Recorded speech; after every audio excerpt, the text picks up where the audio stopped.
Running a flood map.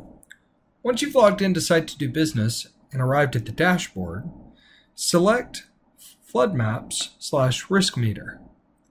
Here you'll have the opportunity to simply type in an address.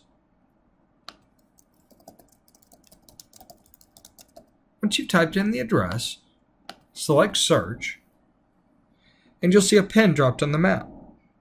Select Run Reports, and next you'll have the opportunity to either turn on the flood zone or download the PDF.